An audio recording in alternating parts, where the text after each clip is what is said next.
Hey everyone, it's Tuesday night, and this is episode number 20. I can't even believe it. It's episode number 20 of Rewriting My Story. I'm Dr. Mondo, licensed therapist, and you know, it's crazy because I never thought we'd be doing 20 episodes of this program.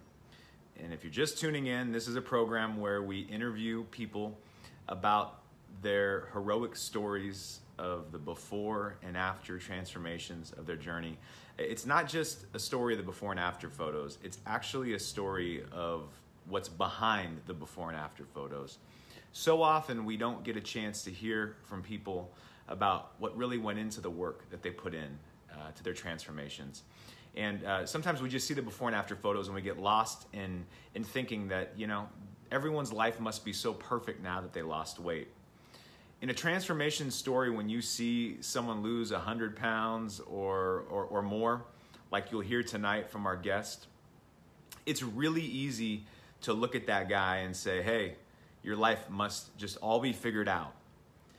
And as you'll find, unfortunately, that's never the case with any of our accomplishments. You know, the recent video series that we're doing for the program talks about that you can never attach your identity, your self-worth, your happiness, really to anything outside of yourself, anything that's external. You really can't attach it to a number on a scale. You really can't attach it to a number in a bank account, a certain accomplishment. At the end of the day, all those things have to be derived from within. And so much of what we focus on in this broadcast is giving you a message of people that have done more than just transform their bodies. They have transformed their entire stories. Last week we heard from Rob Stewart, Rob on the Road, and he shared an amazing story of overcoming addiction. It almost got lost in all the other parts of his story that he lost 75 pounds. That's a drastic weight loss transformation, and he kept it off too. So each week we focus on not just the before and after photos, but the story behind the before and after photos, how someone rewrote their story. And we're doing this all because, as I mentioned to my guests tonight on the pre-call, we're doing this because we believe that part of the reason why so many people are struggling right now is there's not enough community of people that are talking about the struggle. You know it's real. The struggle is very real. The struggle to maintain a healthy weight, the struggle to not fall into patterns of stress eating, binge eating, emotional eating, numbing out to our feelings, our emotions. It's easier to be comfortable than it is to be uncomfortable. Those are states of being that we choose over and over again. But part of why people are struggling long term, the research is showing, is because they're not really committed to the work that needs to be done on the inside. The work of rebuilding self-worth, rebuilding self-esteem, separate from the health journey, not attached to it. But the good news is that it's not that people are unwilling to do that work, it's that they haven't yet been given a space to do that work. They haven't yet been told that work's important. So that's why we're doing this broadcast, is we're telling you this work's important. And if just one of you tonight hears the story from our guest, and you decide that, you know what, I got a story to tell too. And I've been beating myself up for a long time about my relationship to food. And I'm not making excuses, but I need to contextualize why I do what I do, because it's a gateway to compassion. If that is an outcome from tonight, it's a successful show. So that's what we look to do here each week, to connect you with someone's story, to inspire you, to make you feel like you're not all alone, and to give you hope that you can also do exactly what these guests are doing. In a moment here, I'm going to welcome my guest. Right now, I want to do something for all of you tuning in, and I see even former guests tuning in like Justin Lacey. Good to see you, man. And I see some other folks here from the Chins, which I'm proud to say that I'm a proud member of fellow Chins that are joining us now. So thank you guys all for tuning in. I see Huey on here also. Again, thank you guys for tuning in. But before we get started and before I go ahead and bring on tonight's guest, do me a huge favor. Help me beat this stupid algorithm. The algorithm is not set up for this little rinky dink. I wish you could see the setup here. Like, it's just, this is my office where I do therapy, and we should have started 15 minutes ago. We had technical difficulties, all that stuff. But the algorithm on Facebook is not set up for this show to be successful. Not a lot of people are going to see it. We don't have like advertising budget, all that stuff. Anyway, my point is that by you sharing it, by you doing all the wows and all the other stuff, what that actually does, it doesn't make us feel real good. I mean, we appreciate it, but what it does more than anything is the comments and the reactions and the shares. Somehow that just makes its way in front of more people. Facebook sees it as being more relevant. So thank you so much. There you go. I see that all coming in right now, and I appreciate that. So share this. If there's a place you could share on your personal page, but what's been amazing are the stories that I hear of people that share these broadcasts, and they share it with a friend, and they say, I just think that you might find this inspiring, or I think that you might really connect with this message, because I know I do. So if that is something you could do for us tonight, that'd be huge. You could help us beat this stupid algorithm thing that we're up against, and I appreciate that. I keep seeing all of it come across the screen, but let's beat the algorithm, and let's get this message out there that the journey to rewriting your story is not a journey that starts with your body. It starts with rewriting the story that's inside you, the story that you tell about yourself. It's about putting an end to toxic relationships, putting an end to patterns of codependence, patterns of people-pleasing, patterns of putting yourself last and everyone else first. The symptomology of weight gain is just a symptom of a deeper root problem. And I don't even like the word problem, because it makes it pathological, like it's a bad thing. The deeper symptom that is being reflected in weight gain often is, and it's because there are people that are in my office all the time. I'm one of them. I go to my own therapist. But it's people that are super caring people that tend to put everyone else first and themselves last. They have high ethics and values.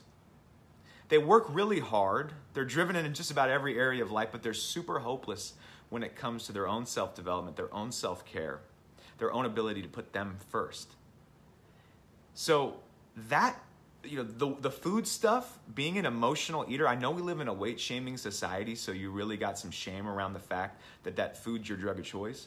But I want to tell you, if it were alcohol, would it be much different? If it were Facebook likes, would it be that much different? If it were sex, if it were drugs, if it were I'm not focused on the symptom. I'm focused on getting to the root of it. And when we get to the root of it, it isn't that we find that you're some deficient, defective person. Ooh, we got you now. What we find is that that's just your way of doing the best you can to really deal with the pain that you're experiencing and feeling. And for some of us, we learn from a young age to disassociate in our minds. We lose ourselves. I was a little kid that I'm learning even as I go through more of my own journey in my work. Part of being a young kid that, I grew up as an only child. My mom was a single parent mom, did a phenomenal job, an amazing job.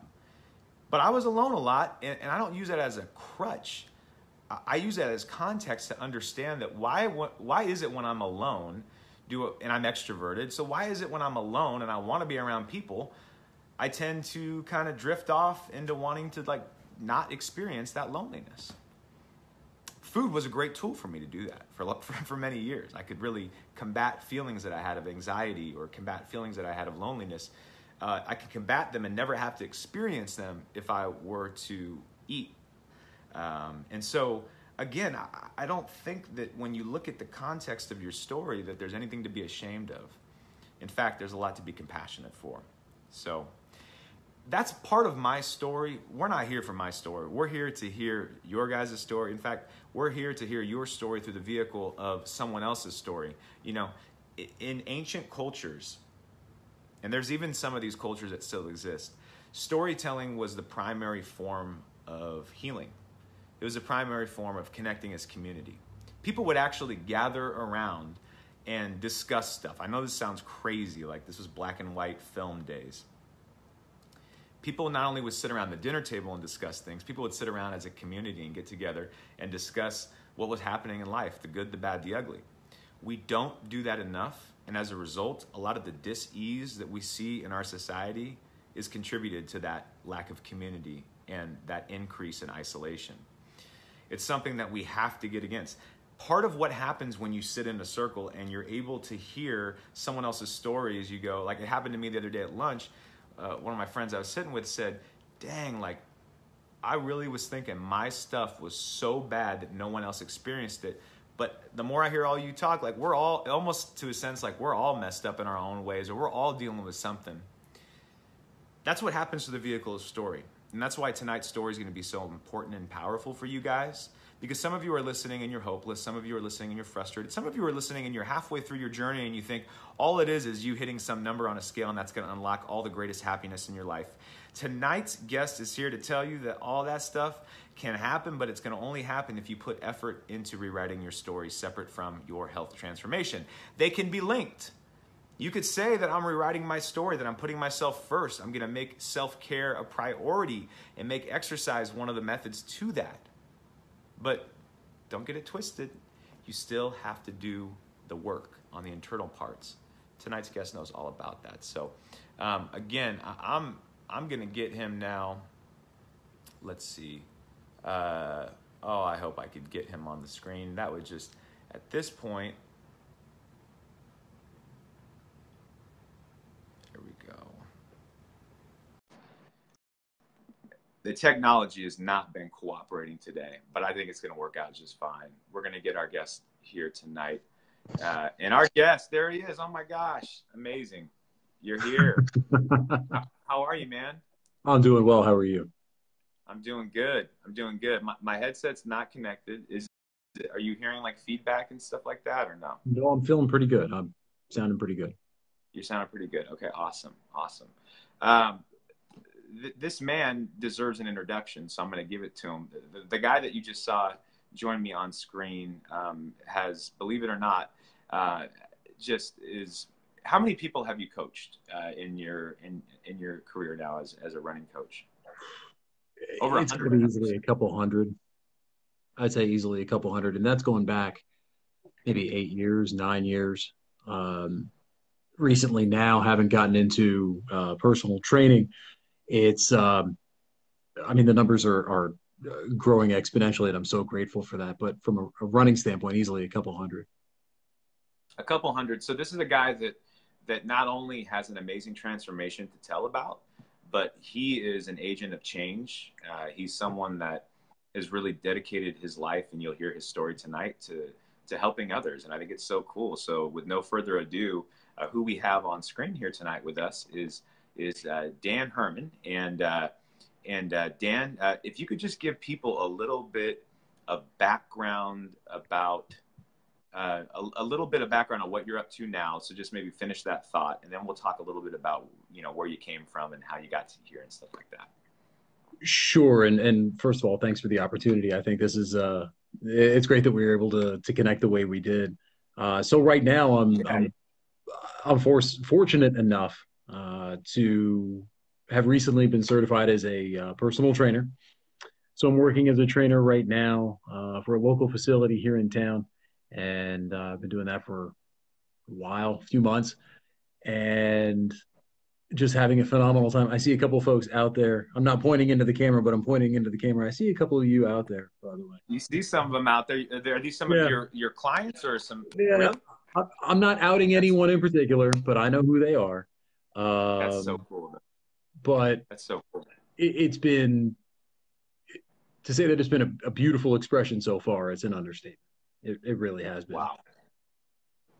And I mean, I'm going to ask you this because we are going to go back more to the beginning parts, because some of you tuning in, that's really cool. If you're working with Dan, maybe you've heard bits and pieces of this story, but you're going to hear more of it tonight about his story. Did you ever imagine, Dan, that you would be sitting here talking about being a personal trainer and being a running coach? Like, was that part of your vision or your dream board at one point? Yes. Yeah. It was? It was. I had wanted to do this for a long time, but I never I don't think from a mental or emotional standpoint, I was in a place where I was ready um, to fully invest in serving other people, and that's really what this is. I don't consider it work. It is, it is work, um, but I wasn't ready then. It wasn't really up until I probably say the last year or so when I felt that the time was right. The universe was calling me from that past corporate life, and here we are now. Yeah, the past corporate life. You mentioned that, and for those of you that may be curious, here's how Dan and I got connected. And this is, we talk about all the downside of like technology and stuff like that. Dan and I connected because Dan tuned in. What was the broadcast that you tuned into? Do you remember that you tuned into a broadcast? Oh, it was What's one of the it was runners? it was before Josh. Justin Lacey? Yes, it was. It was Justin. Yeah, so he tuned into Justin Lacey, who's on and watching. Do you know Justin or? Again, through other people. Everybody knows everyone through Josh. So Yeah, there you go. Josh is again the Bill Walsh, or the guy that's connected to everyone. But yeah, so he reached out, and that's how we got connected. And that's the beauty of all this. So I'm learning more about Dan's story even tonight, like as I get to know him. And one of the things that stood out to me is that you mentioned that you had this life in the corporate world. So tell people, like, maybe go back as far as you can, like growing up in childhood. One of the things I always find to be interesting is that there's something to be said for this one question of, did you grow up as a kid that battled your weight from 0 to 18, or was it something that happened after the fact? no, yes, yes is the answer. And You much did. like So you did you, battle. yeah, yeah, and much like you, I would say we were definitely kindred spirits in a lot of different ways. You and I, Yeah. growing up in a single parent household, my mom certainly did everything she could to create the best household possible, in spite of working 2 and 3 and 4 jobs, like you, Oh, I didn't know that. home alone a lot, and strangely enough, very few people know this story. I found a lot of solace in watching the early years of cooking television. Now, I'm not going to date myself here, but I'm not talking about like 10, 15 years ago. I'm talking 30 plus years ago when you're talking about like the Julia Childs of the world and things like that. So when you're home by yourself and bored and enjoying eating, so you're like, hey, that looks good on TV. I'm going to try to make that. So not only do you make it, but you make it and then you eat it, good, bad, or indifferent. But by and large, I can recall battling my weight for most of my young life. And I went to Catholic school, kindergarten all the way through high school. So polyester and wool does not look good, you know, not flattering by any stretch. Did you get teased and stuff like that growing up? Without question, I was the biggest kid in school, which helped in some regards. From a sports standpoint, it helped.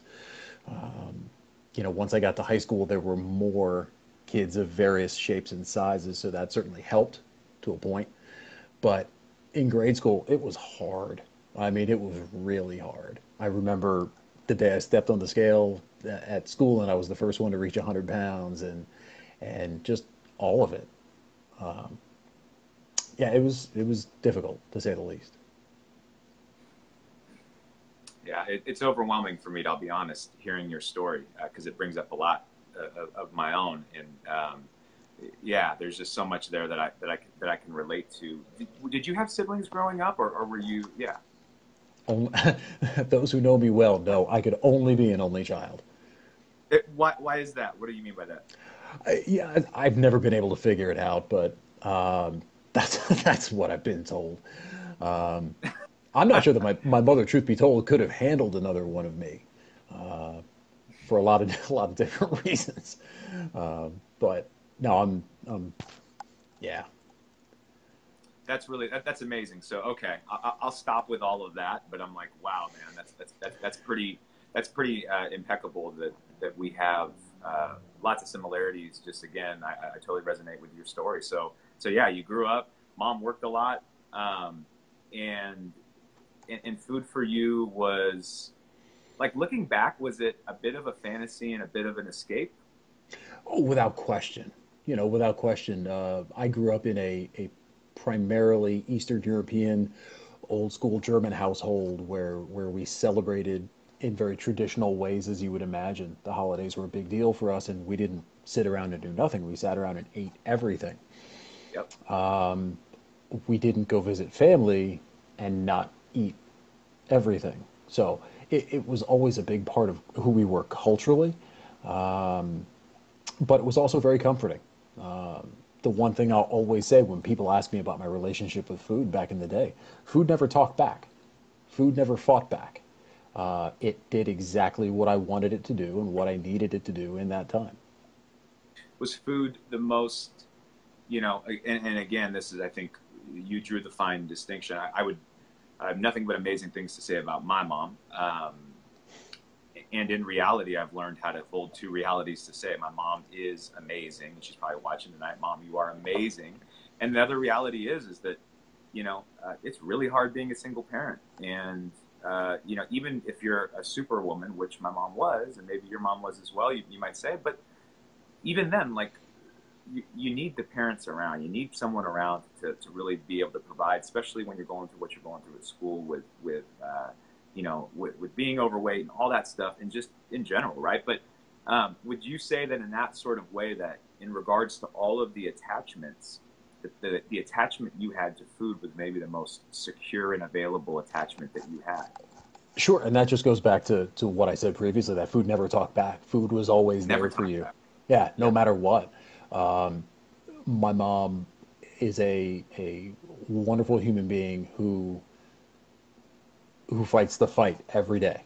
Her background, her story is another story for another time. But to say, she herself has struggled with weight for most of her life, and probably for herself did not have the resources not only to help herself, but probably to help her young son at the time too. Mm, yeah. So there must have been then, as you moved through 18, like, what there must have been on some level, like, the awareness. Well, I don't want to make an assumption. The awareness that you have today about the attachment stuff with food, and about how that played a role in your circumstances growing up. You didn't have that when you were a younger guy, did you? Or No, no, I don't think so. I think for me, it's funny. I was thinking about this earlier today, and there's something I remember reading from the now late Anthony Bourdain when he spoke about his addiction issues in the past. And I'm paraphrasing here, but he says, or said, sorry, that if I find myself being bored, if I find myself with nothing to do and being left to my own devices, I will gravitate to those things that I know are not good for me. And that with food for me, even today at times, if I'm not mindful with it, it is an everyday thing. But I think that was the case in the past. Just realizing that probably over the last several years. just over that. And so I highlight that at times I get so locked into these conversations that all I want to do is be right here in this conversation with you. But I want to just let people know that that's really important, because you could hear Dan I'm going to make an early argument that you need to have your own Facebook live show, just because of how well spoken you are, and how reflective you are, and I'm in the the type process of developing a podcast. How's that? well, there you go, perfect, and you have a great voice for it too. So I'm in full support. I'm definitely in full support. But what I want to point out is that, again, like, here's a guy that's really self-reflective, and it's easy to hear him say what he just said and just assume that maybe he had that all figured out. Some of you aren't drawing connections until you're hearing his story about how maybe you use food, and you're like, wow, maybe I did it in the same ways as Dan did, and or Dr. Mondo did. And again, so this comes with just being open to introspection. It doesn't come all at once, and it doesn't come at a young age. It usually comes, the longer that you go through these patterns over and over. So I just want to point that out, because as we're going through your story, I'm sure 0 to 18, there's not a whole lot of awareness. And one of the things I want to mention too, guys, is that, this may sound like a little over the top to some, but the research is supporting that when we are in places where we're suffering some level of lack of connection emotionally, and maybe even some neglect around that has traumatic impact on the way that we develop and the way that we form neural pathways in our brain. You can't deny that now that we can actually see scans of brains to show that that's happening.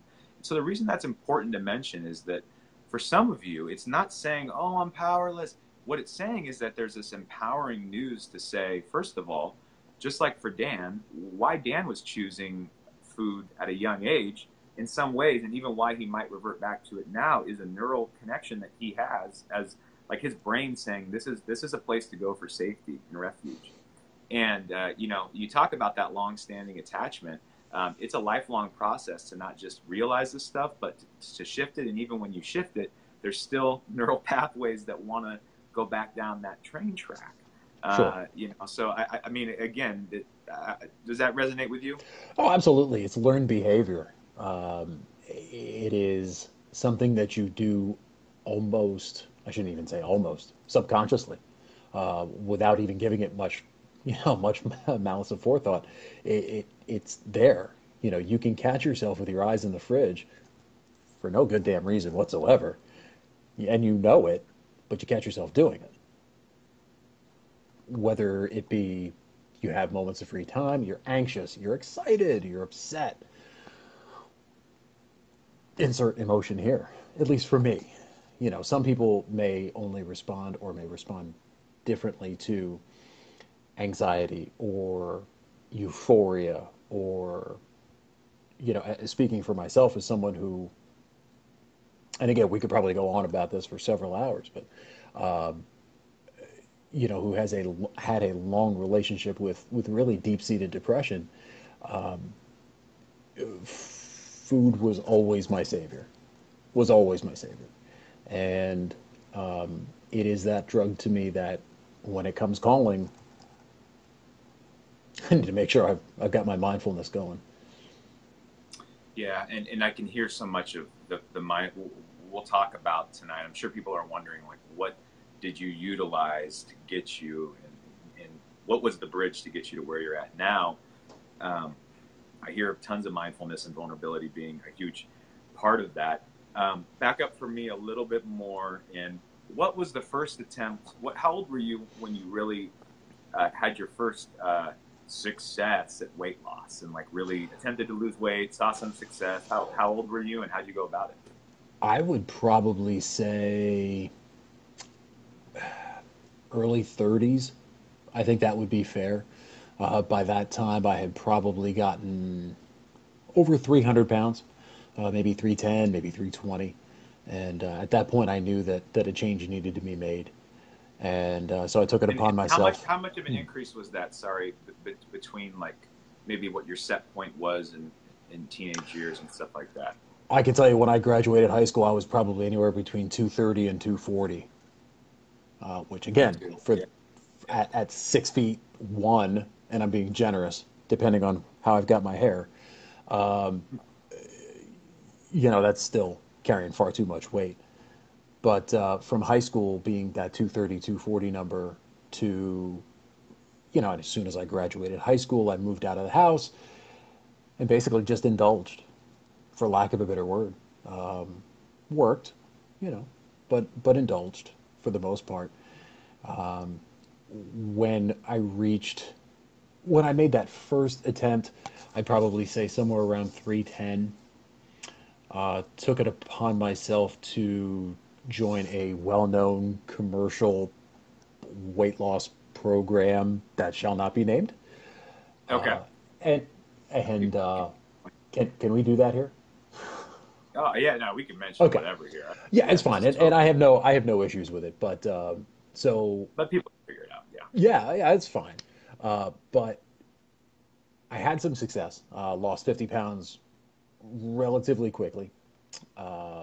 With that, weighing in every week, if that's any, but did not really do anything to address my relationship with food. Okay, a recurring theme. Unfortunately, I continued to backslide. I stopped caring. So you see me now at that point, probably more towards the mid 30s, early to mid 30s, and I had reached my breaking point. I was 375 pounds. I couldn't, like, literally, when I tell you I could not move, I could get off the sofa, I could get in the car, I could be driven to work, I could go to work, corporate job, I could come home and get on the sofa, and that was about it.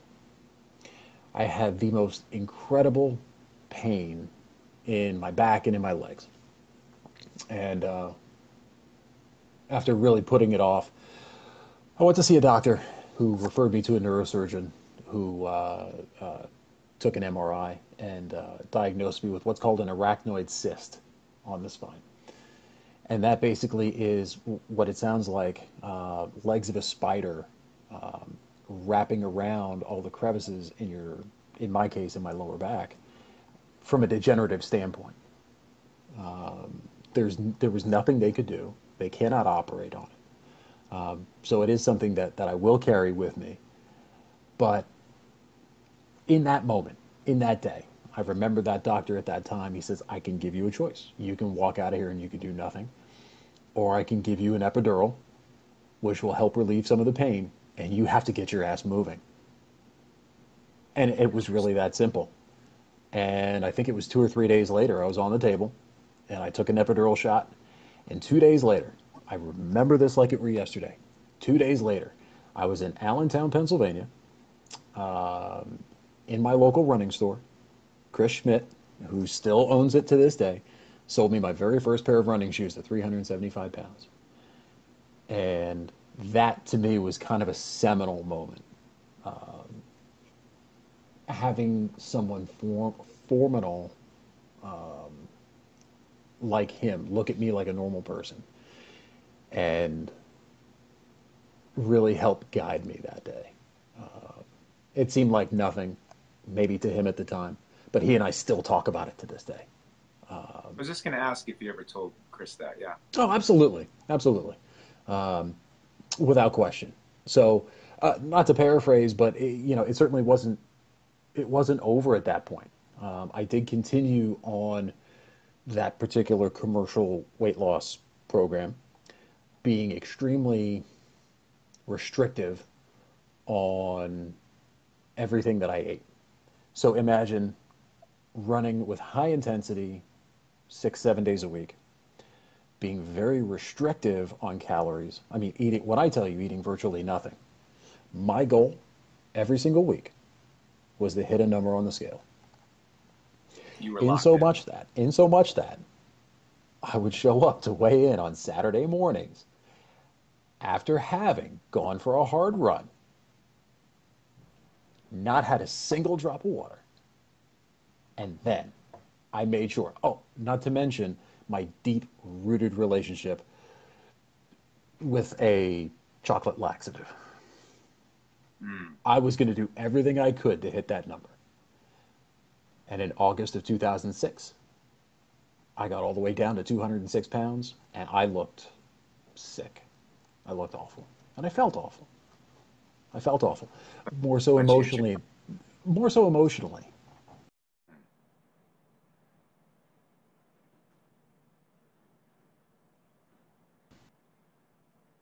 That was a lot right there. oh, you just you said more so emotionally, and then it paused. I would say more so emotionally for sure.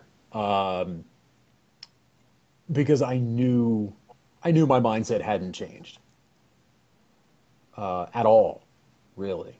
Hi, Sharon. I see you. Um, uh, and that was probably the most scary part was the fact that I I knew I'd solved nothing. And within You, 3 months, I had 50 pounds right back on me.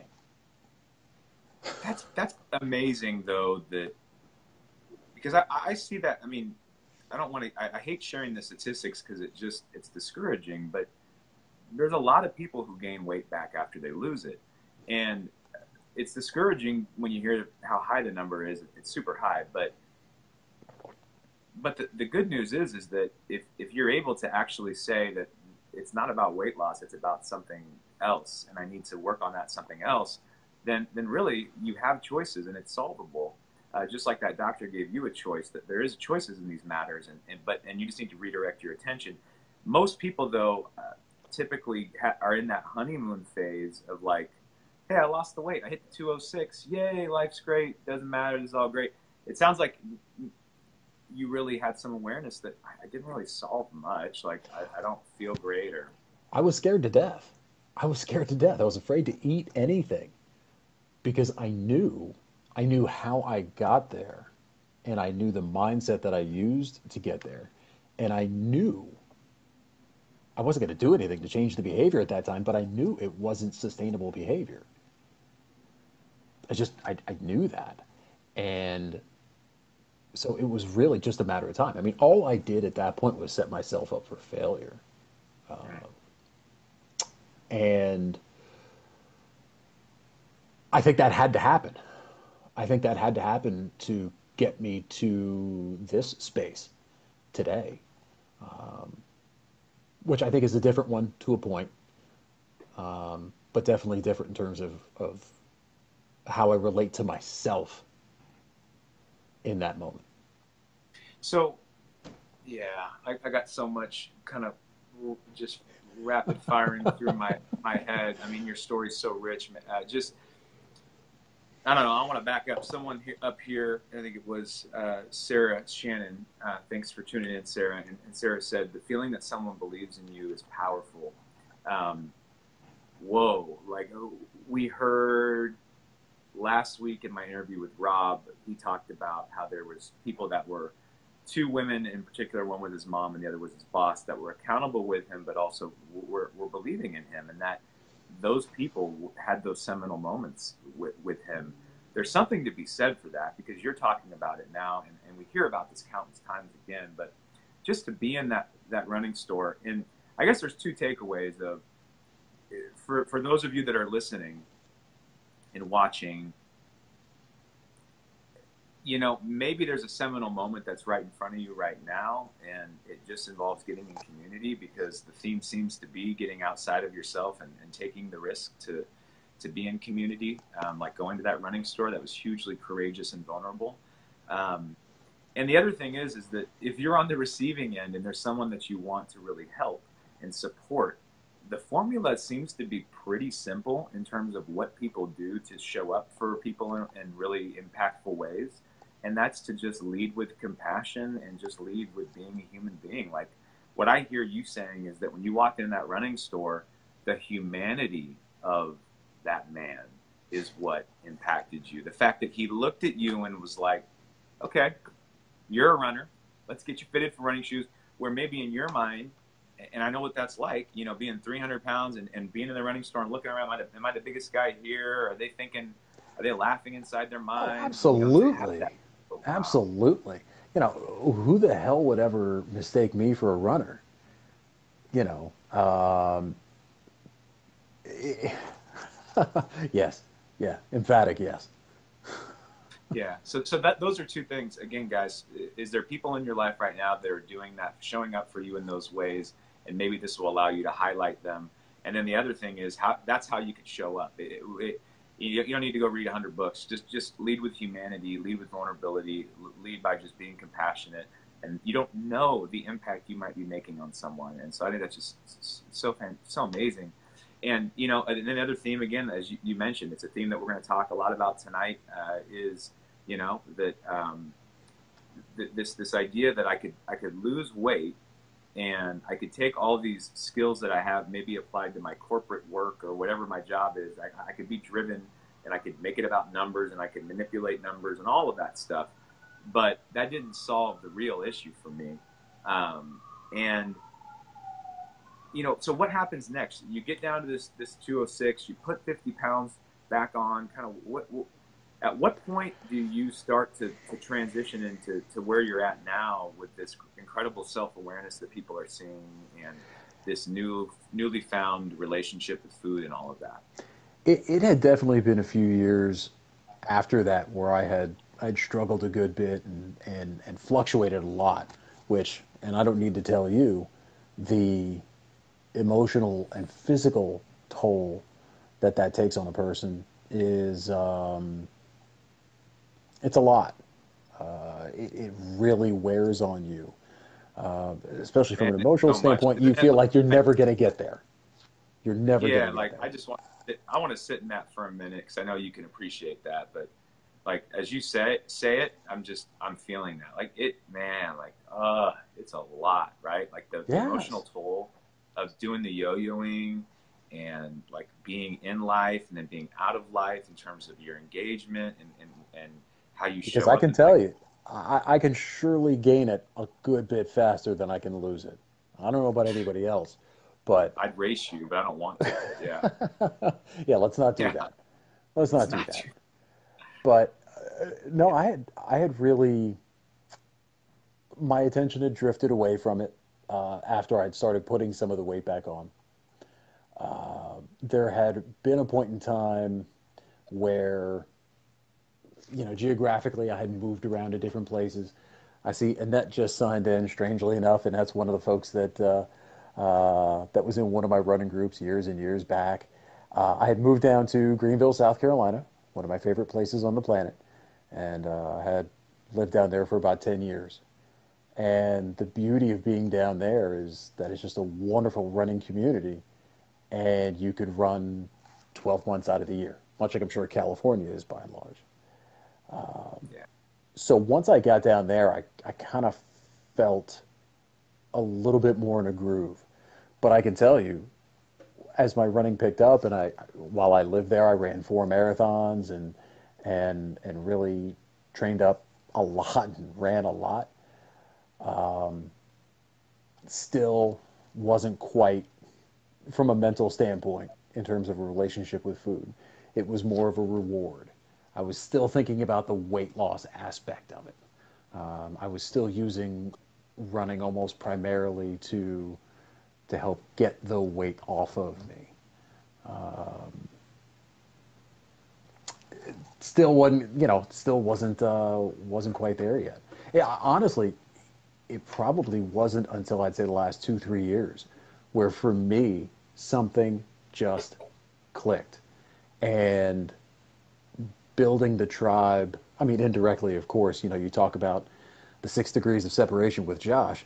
It's Josh, and it's folks like David Clark, and it's folks like Rich Roll. Not to name drop because I'm sure anybody can do it, but the day for me when I read Finding Ultra and Rich's story about addiction, regardless of what the thing is, his story of addiction, his story of vulnerability, and just embracing so much of that. It's okay that I screwed up, but I'm going to keep at it. I'm going to keep working at it. And I'm going to work to be the biggest badass I can possibly be.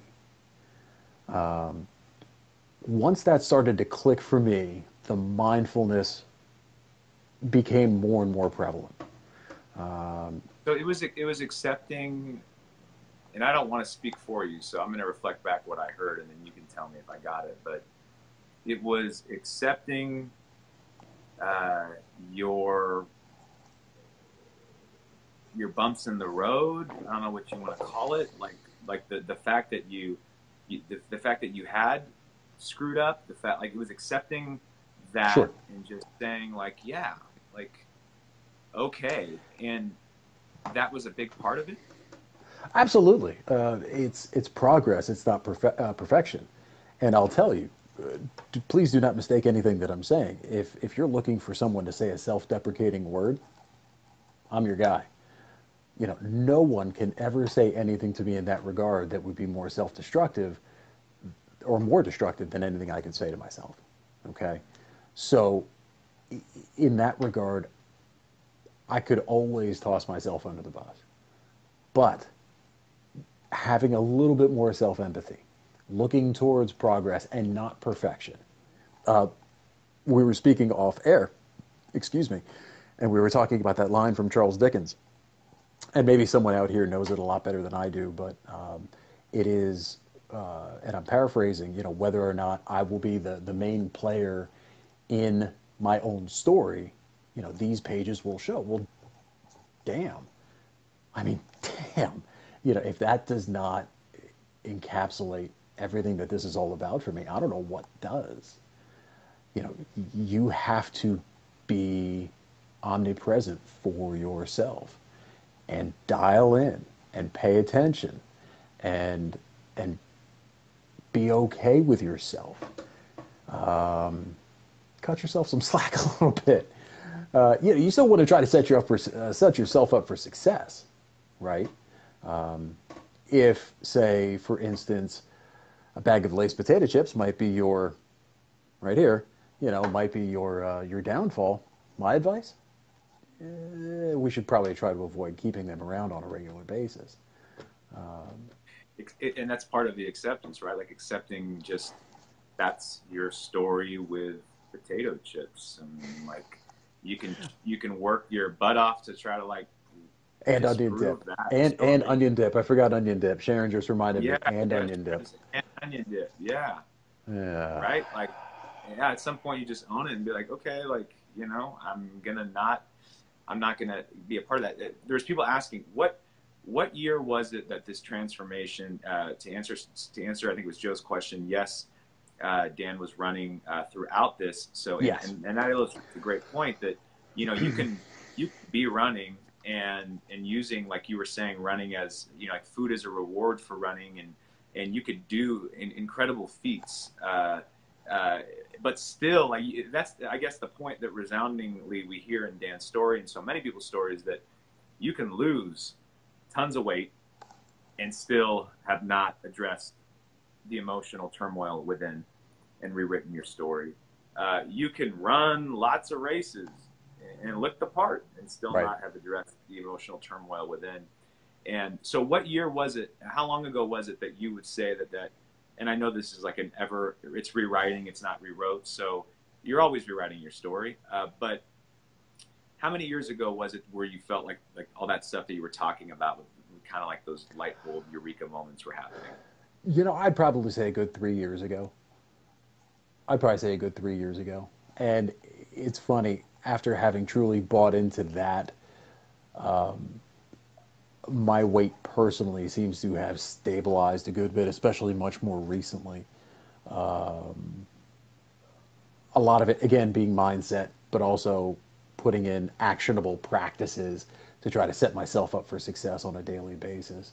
But yeah, I believe it was Joe's point. Yeah, I've been running pretty consistently, I'd say, since 2004, 2005.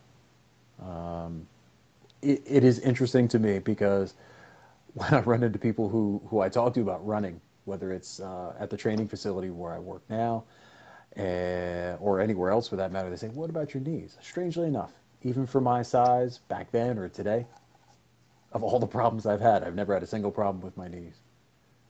Strange. Amazing, right? Yeah. Yeah. But you've been running this whole time, and so that answers, I think, that question that Joe had, and Joe's saying you look so peaceful. I would agree, and that you know why? Because it was a long day, Joe. Thank you. Oh yeah. Well, I mean, here's, I think, what Joe picks up, and what I pick up too from you, and maybe you can help build the bridge of how you got here. But it seems that you have really embraced, and you can add to this list whatever I'm missing: vulnerability, community, and mindfulness. I'm sure there's others I'm missing, but of those that I just mentioned, maybe say more about, you didn't wake up being vulnerable. You didn't wake up being mindful. So how'd you get there? Well, I think, how does a cliche become a cliche? If you give me a few minutes, I've got a million of them. But if you do what you've always done, you get what you've always gotten. And I don't remember that particular day or that, as you say, that seminal moment when I just said, okay, how I was perceiving things or how I was reacting to how I was perceiving things was just not working. But I do recall a definite increased sense of peace about it. And I think Joe's kind of hinting about that here. I mean, there definitely felt more peaceful about all of it. But still, you absolutely have to do the work on a daily basis. And that means setting yourself up for success in ways that work specifically for you. Okay? You know, there is no one singular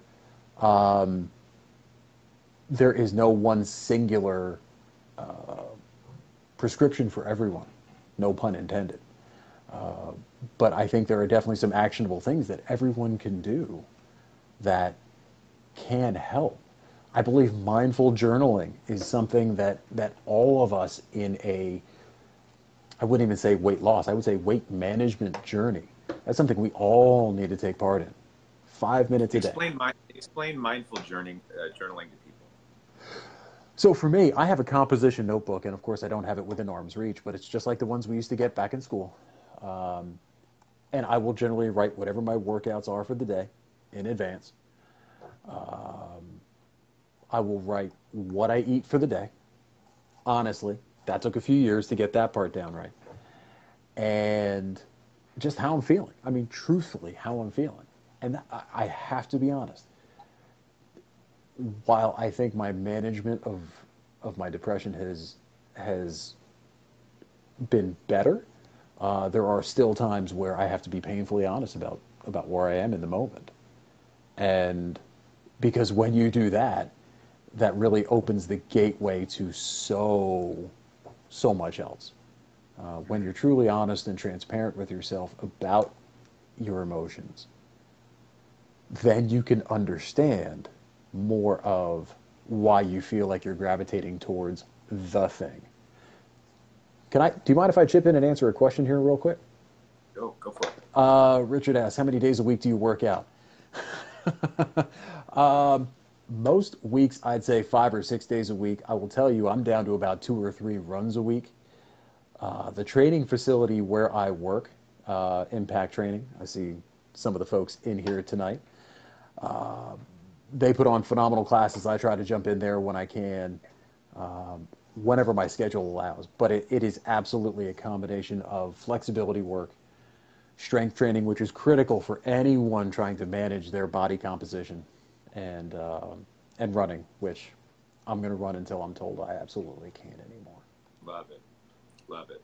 Someone else also had a question too about reading the book "Let Your Mind Run" by Deanna Castor. It speaks to the power of the mind and its effect on success and performance. It's all about having that dialogue with your inner audience. Yeah, are you familiar with that book? I'm familiar with it. It is in my very extensive queue of books to read. I love to read. I'm a slow reader. I have no time. I'm a book collector, man. At least you're I mean, like, I always think, like, people must think I've read all those books now. I mean, I've read these books. I actually have read because they were for school, but like now I love the idea of collecting books, and then like I love the idea of one day reading them. But yeah, like I consume so much more like YouTube lectures and stuff like that, or Netflix documentaries than I will for whatever reason of reading, because I am too slow in that process. Yeah, I'm completely with you on that. But anything that speaks to me, like you, I'm an absolute junkie for trying to improve my craft as a trainer. So I'm always doing research on things like that. If I catch a documentary on somebody running an ultra marathon, of course I'm going to get sucked into that. Yeah. But anything philosophical, anything running related, I'm a sucker for a great transformation story, because I think there's something in it for all of us. There is, and I hope you realize that your story is one of those great transformation stories. Yeah, I'm becoming more comfortable with that. I'll be honest. You've got me to pause there for a second. It's Good. not. Good. It's. it's, I still struggle with that. And that's something that, especially in my line of work now, that I have to be more comfortable with, in order to be that person that others need me to be on a daily basis to help support them. But yeah, it is a story that needs to be told. I have every confidence in saying that. It's a story that needs to be told because I feel it can help others. Yeah, I want to come back to the fear that prevents us from owning that. But I just want to I want to go back. Like I can't say how vital what Dan just said was about the mindfulness stuff and encountering your emotions. One of the most common things I find when I sit and I work with someone who has struggled with their weight, and I'm going to throw anyone in there with any sort of addiction like behaviors, is the question of what are you feeling is typically is one of the biggest stumped questions that I could ever give someone that struggles with emotional eating or binge eating. They're kind of like, do you have a chart that you could show me and I can like pick something on a chart? Or the question of, and this is one I've struggled with a lot, like where do you feel it in your body? I'm like, oh my God. Like when I go to therapy and they ask me those questions, I'm like, where do I feel it? I don't know. Like, am I supposed to feel it in my body? I just think a lot. Like I didn't know I'm supposed to. So I'm curious that here's someone that has developed a practice of daily encountering what you feel and daily being mindful of what you're putting in your body and daily, all of that. But you also had the history of being a kid that would disassociate with food. So I guess my point is that must have been like a lot of work, and there's probably people resonating. Like, how'd you get from being that kid that disassociated with food to the person that now is so in tune with yourself, for the most part? That's a great question. I don't know that I've really found that answer how just yet. I know it's been a lot of trial and error. I think I know, and those who know me very well know what sets me off. And I'll share that with you right now, and that is fear. Fear of failure, not to myself, but fear of failure to others. You know, fear of not being enough to the people that I try to help on a daily basis. That is a huge motivator to me. So when I have those moments that I'm feeling less than what I truly am, I need to be aware that I'm going to gravitate towards that big white box that's over there that, that has all the stuff stashed in it. It's an everyday thing. Yeah, and I guess my point, again, is really for the people that are viewing is that it's okay if you don't know what you're feeling, but you could go, I have these two things that are unrelated. I don't know what I'm feeling, and I know that I gravitate towards that white box, and I'm not sure how they're linked. And the key to figuring out the linkage is simply by showing up and being open, like Dan's talking about, to that process and just tuning in. It's turning the dial into your emotions and going, okay. And, sometimes I'll tell people too, like, you might not know what you're feeling emotionally. You might not be able to say, gosh, I'm so lonely, or I'm scared of being abandoned, or I'm scared. Okay, that takes a while to maybe identify that sort of stuff. But work your way backwards. Can you at least rate your stress level? Like, was today a stressful day? Yeah, I guess so. Okay. So, and then we're kind of, peel back the layers to get there. But again, I think for so many of us, we are not open to our emotions at all. And we need intentional practices and containers to do that. And so like what Dan's saying is gold, to just grab a journal or, pull out your MacBook or your notebook or what pull out something and just get to writing and get to just encountering what's within. You don't have to do a dang thing with it other than just acknowledge that it's there. But believe me, the connections will come the more you do it. Would you agree? I would absolutely agree, and I do want to come back to that. I just want to comment on something that Maureen here said a little bit ago, and she says, and I'm quoting, "I get so easily discouraged. I know I shouldn't," and I'm going to stop right there.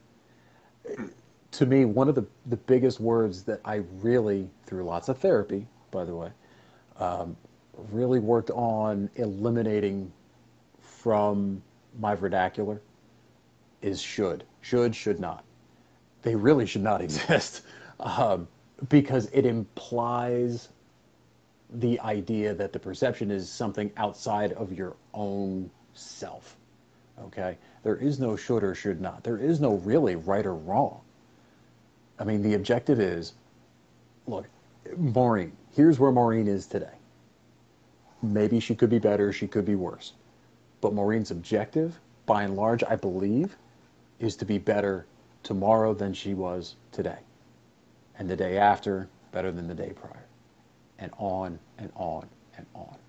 But it does require a good bit of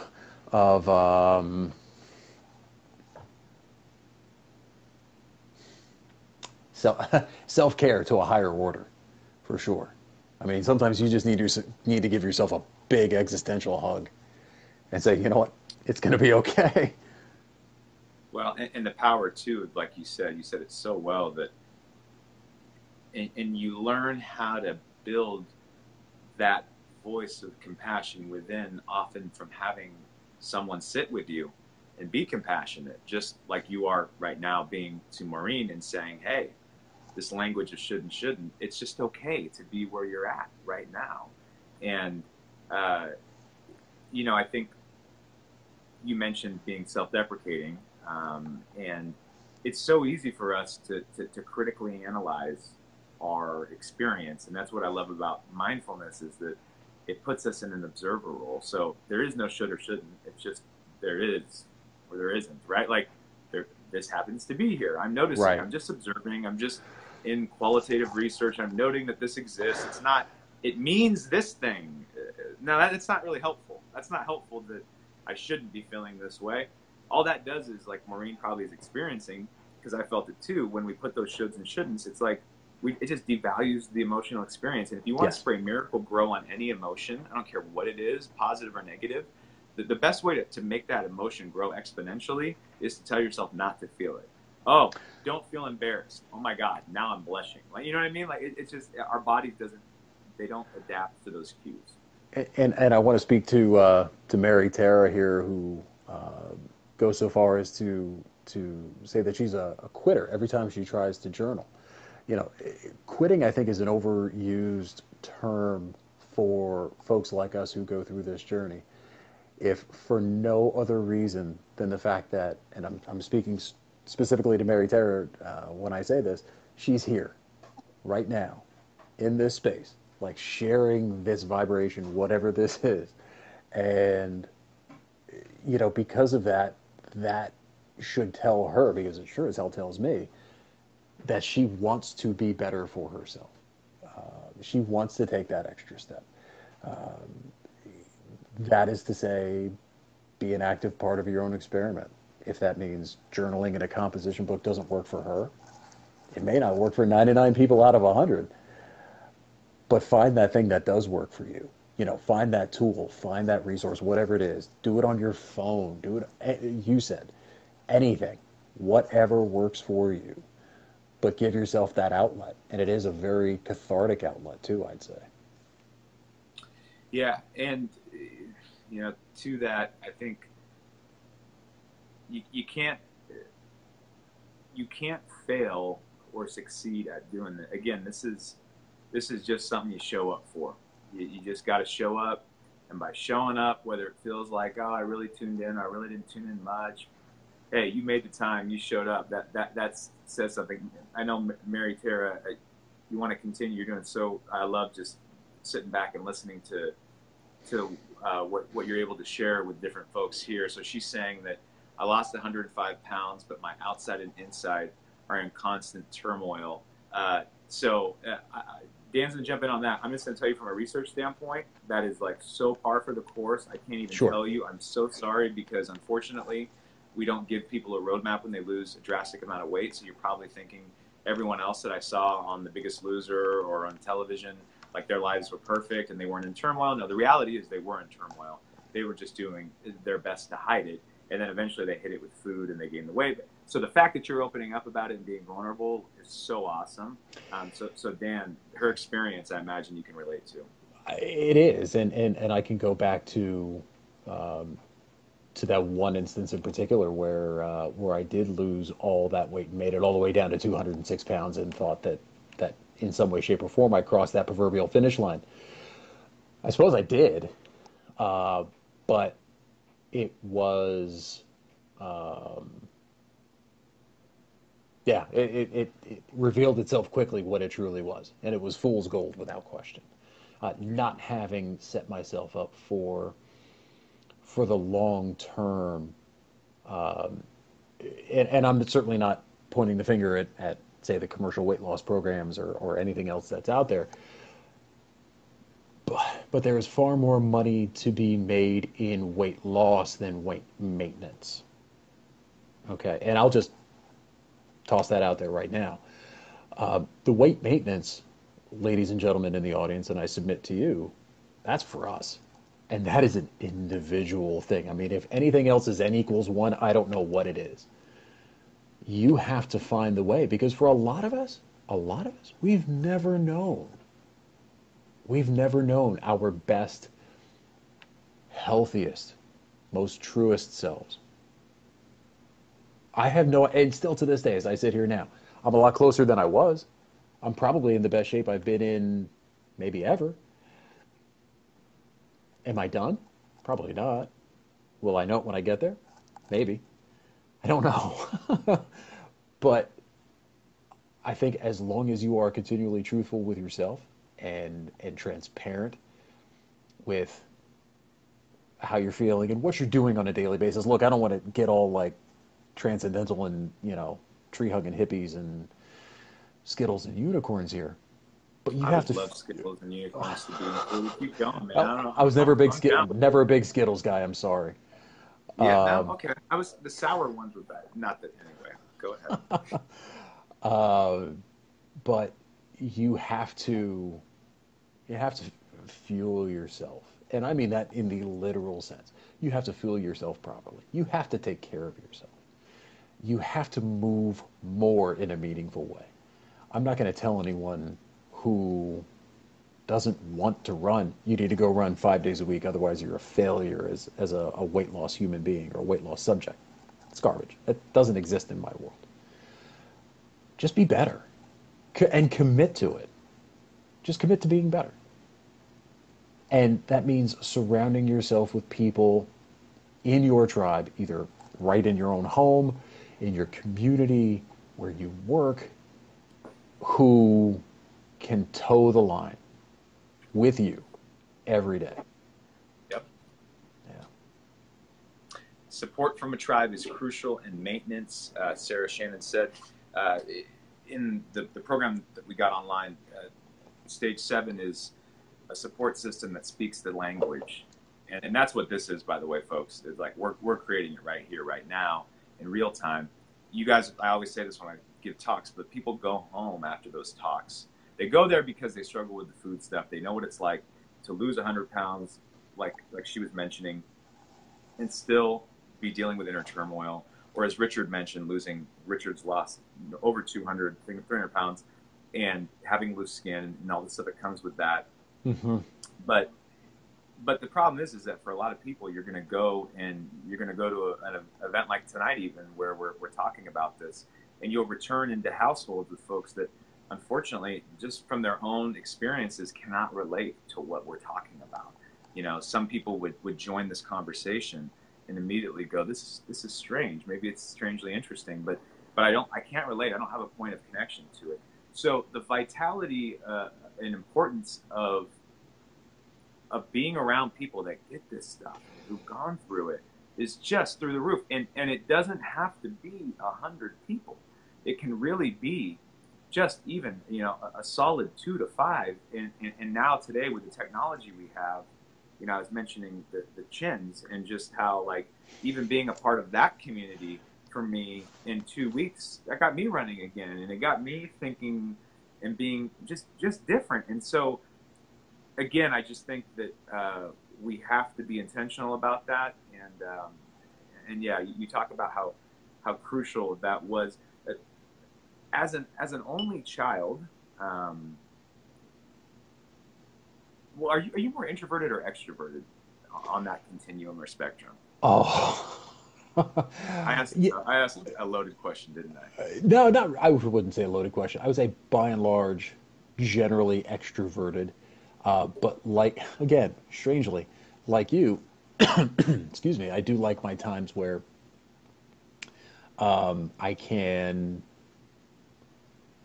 Sometimes I do need my time to kind of close off and recharge the battery a little bit, because I feel like I do put so much out there, if that makes sense. Yeah, Yeah, yeah, it does. yeah. Yeah, and I want to say something here too, because I think this is important. Mike Chandler, really great guy that I know, that he tuned in, a friend of mine, and he said that, hey, I don't struggle with this stuff, but I tune in every Tuesday for some inspiration from the people that I'm interviewing, because he really thinks it's great. And what I want to say to that too is that, like, that to me is also, this shouldn't be a closed door where it's like only people who struggle with this stuff. The fact that, like, for Mike, he tunes in, and it is intriguing, and it is something that expands his compassion, and it is something that draws him in, and he sees more humanity in the experience, and he's inspired. I mean, this rewriting my story stuff, like, it's not exclusive to just weight loss. This is exclusive to all of life's experiences. And so, again, the symptom of obesity is just one symptom. For another person, it's an entirely different, drug of choice, per se. And it could be even as veiled as things that we view as being positive, like achievement-oriented drugs of choice. So anyway, I just think it's really cool to hear that. Thank you for sharing that, Mike, and miss you, man. And it's great to hear all the kind words, and yeah, it's cool that this is a place for people to come where they can get community that they need, but also people that feel like, wow, like, I have a deeper level of understanding and compassion, and I even draw parallels in my own life, even though I don't go through this stuff. That's just awesome to hear. And that we have this medium to do it.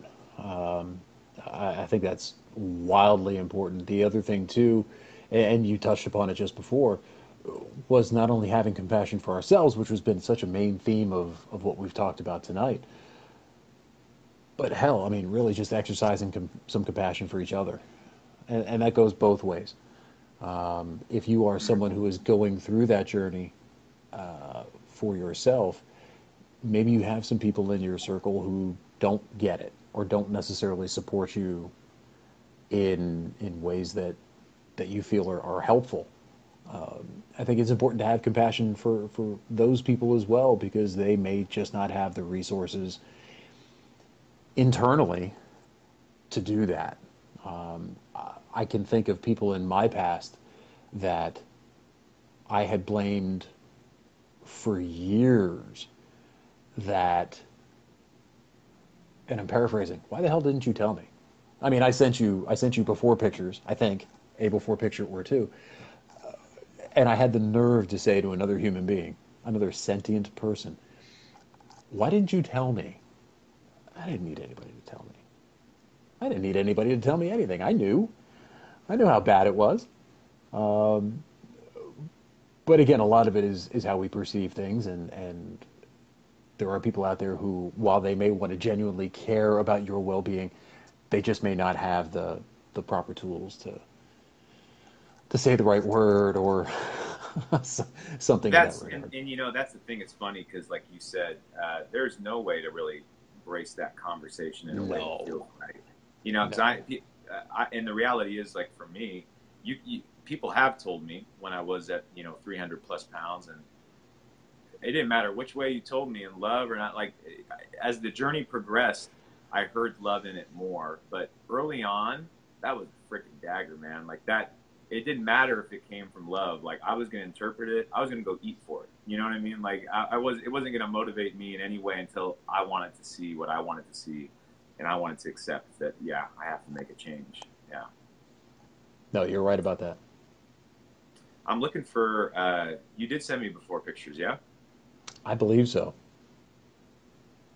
If you could resend it, I want to just, I have my laptop up. I want to show people just for the sake of credibility, because I show that, I show my before pictures too, because I just think, you know, it's one of those things where people look at you right now, Dan, and they're just like, they're not, they're probably looking at you, and for some people they're just thinking, oh, this guy gets it, like he's real, but maybe he never experienced what I experienced, and they need like visual proof.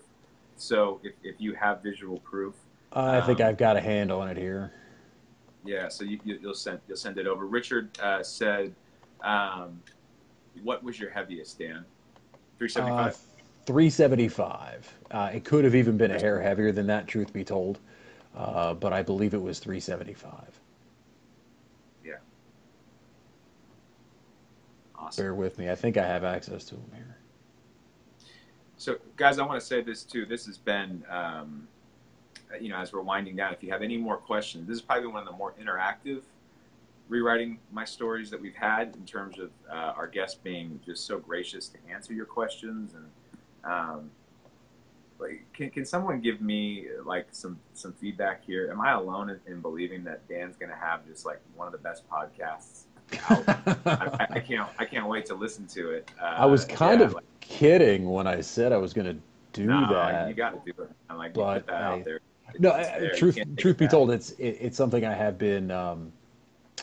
It's something I've been thinking about for quite some time, and I don't know what the content or the format's going to be just quite yet. But frankly, I don't know. I feel pretty confident. It's funny.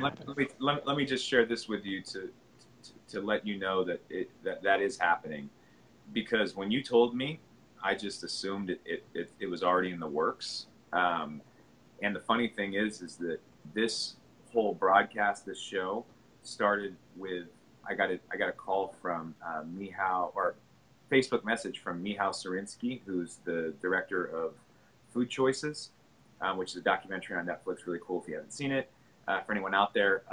But I was speaking with him, and we were talking about, he interviewed me for a documentary that's coming out this year, or he was getting ready to interview me. And I don't know where it came from. It was one of those moments where I felt immediately guilty, like I had lied, but I felt like it wasn't a lie. Like I knew, I'd been thinking a long time about starting this Facebook Live show, but I hadn't actually like formally sat down and created the intent. But on my phone call with him, I just said, oh yeah, I'm going to have this Facebook Live show. It's going to start in the new year, and da-da-da-da. And then like once I put it out there, I was like, oh wow, like I just asked him to be a guest. I think I need to start this show now, you know? So anyway, it was too funny. So that was sometimes when you put that out there, it forces you to do it. So now you can't take it back. You got to go make sure that you do it. But Sharon's saying, just don't leave your day job, whatever you do. Cause don't worry, Sharon. I'll see you tomorrow morning. Don't worry about it. Okay. Yeah. And Huey said, I'd love to be on your podcast when you start it. Are you in the Chins? You know, officially, I guess maybe. I've known Josh for. Well, I mean, have you been added to the group yet? Oh yeah. I've been there for quite a while. So you are, man. There's phenomenally supportive no group of people, as supportive a resource as you could imagine. And I think I'm sending this to you now. Cool. And I've been a part of the Chins for a while. Amazingly supportive group. We share a ton of resources together, and it's a great space. It's a wonderful space.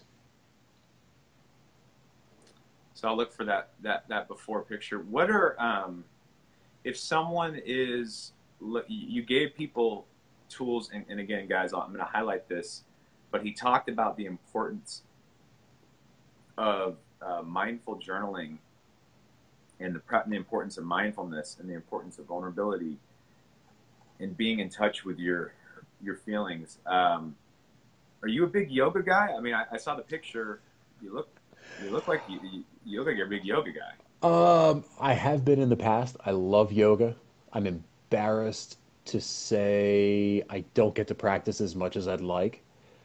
just given the frenetic and completely grateful, by the way, the frenetic lifestyle that I have now. And I think that one picture just went across, by the way. Cool. Completely frenetic lifestyle of the celebrity life of a personal trainer, Right. and running coach. The short answer is no. I don't get on the mat as much as I'd like, but for me, I don't know that there's any way from a physical standpoint to embrace your own vulnerability quite like hopping on the mat for an hour. I think just not just coming into your breath, because I kind of lose my breath after the first 15 minutes, but just to move yourself in that kind of a meaningful way is, to me, it's irreplaceable. I recommend it for a lot of folks. Yeah, I'm hearing people in here say that they've tried it a little bit before. I have a friend who is constantly telling me that I gotta try out yoga. Having the right instructor matters. I will absolutely say right having instructor the right instructor matters. that doesn't like kind of shame you. I'm drinking kombucha, so like he told me that's a start. Big huge fan. Big huge fan. So yeah, this is a start. So if you're not doing yoga yet, you can drink kombucha. And the first experience I had with kombucha, this isn't like a paid spot, but I'm going to tell you, I don't know what this is. Like, is it enlightened for everyone everywhere? I don't know what this stuff is good, man. This is unbelievable. Have you had that GTS? Are you familiar? It's at my local grocery store. I pick one up almost every time I'm there. Big fan. What does it stand for? GTS, Gym, Tan, and what's the last one? I don't know exactly what the last one is. I've got a coffee shop here not too far from here that also sells a different brand, but still same. I love what it does. It's great stuff.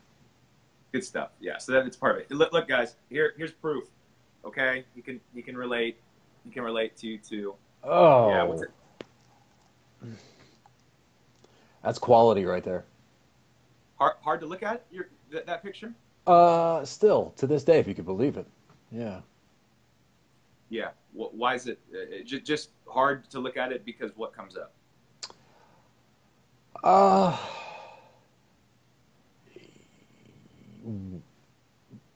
Why did I let it get that way? How did I not know? It's funny. I knew, but man, that's a really nasty picture. The Barney the dinosaur purple polo shirt too was a nice touch. Yeah, I got. I know that's hard, man. I know that. Yeah, I just know it's hard. I'm looking at that. I appreciate you hanging in there and doing that. It's really good for people to see where you came from to where you are now. I love it. And again, like if you never tuned into this show, we show before and after pictures to just show that there's a story behind them. People need to see the social proof, so to speak. But just, again, you know what it's like to be overweight in a weight shaming society. You know what it's like to grow up and having food be a source of comfort. And you've rewritten your story with just so much of that. And it's so awesome. I mean, everything you've shared tonight has been amazing. And I know we're somewhat winding down here, but I still want to get to a couple questions. Truth be told, if there wasn't bath time that I have to get to at home with the kids, I would continue this because it's been so good. I had someone on here who said, "Have either of you had a long, hard plateau before attaining goal weight?" I'm whole foods, plant-based, NO is at no oil for years. Feel great, but need to lose another 45 by all the charts. So, a couple of things that jump out right away. I'm not 100% sure that I will ever have a goal weight again. I went that route before. Did not sit well for me. It did not go well for me. I do believe that there is something to be said for giving your body the opportunity to find its own set point.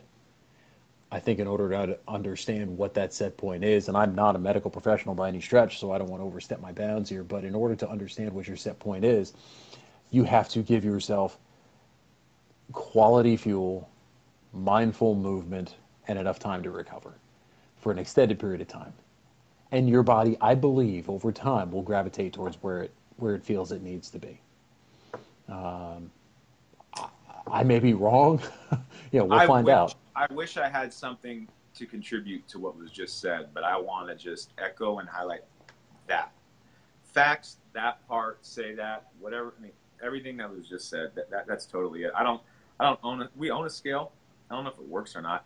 I haven't weighed myself in the longest time. Even when I went whole foods plant-based, I just haven't. And there's so many other ways for you to measure success. But unfortunately, as long as the scale is involved, you'll probably not rely much on any other metric but that one.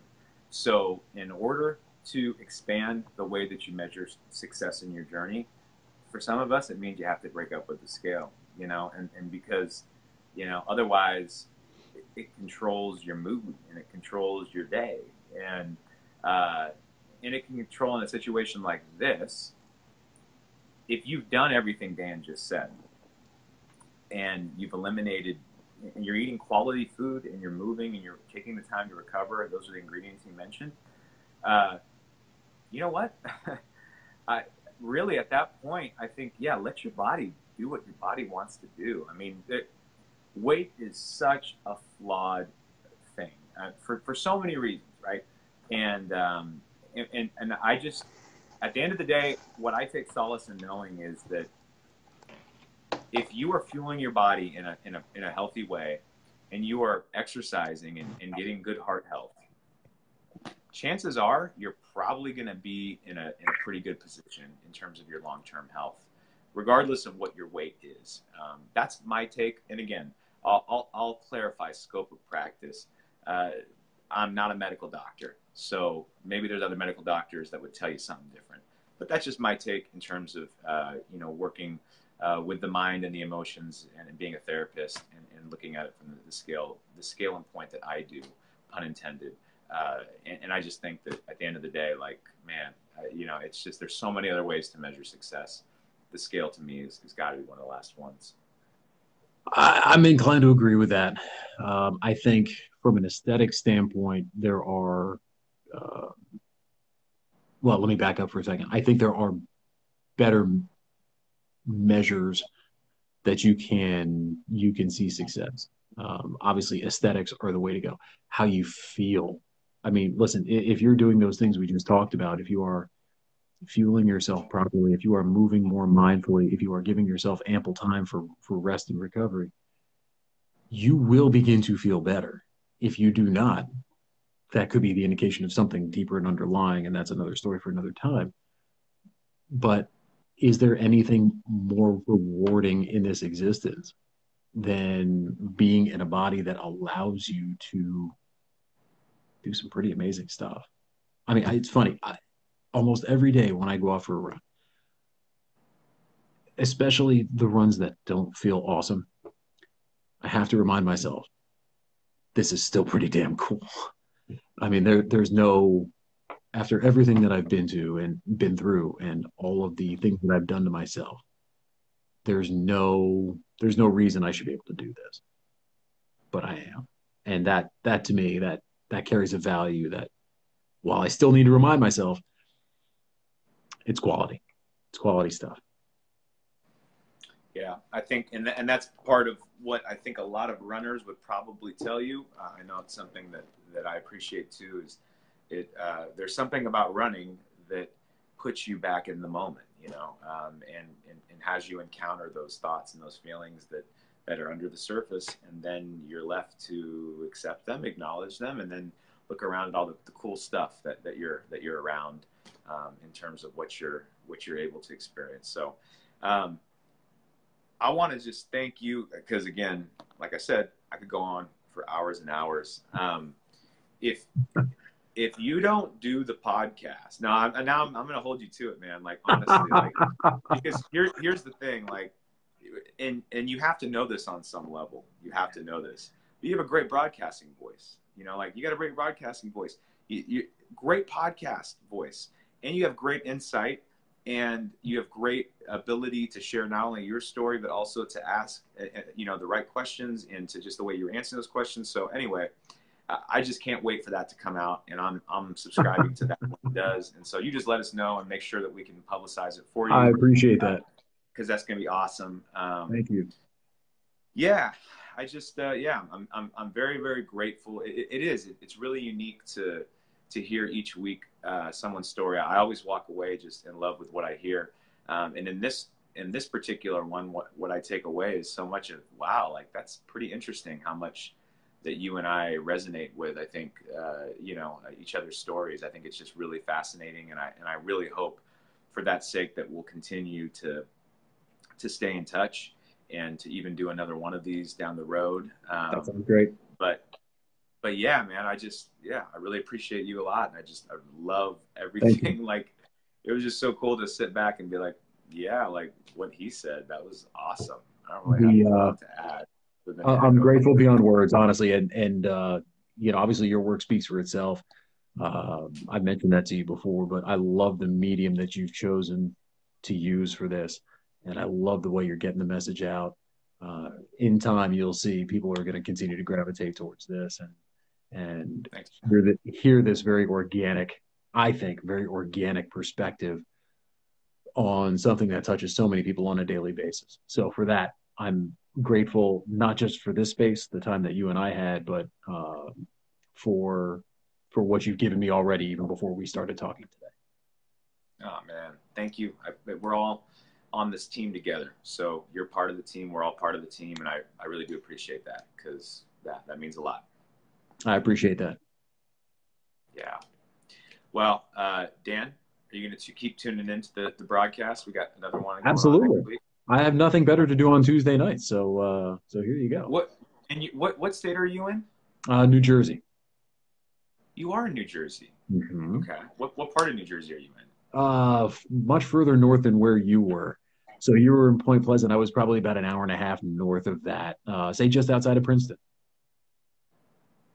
Okay. Interesting. Okay.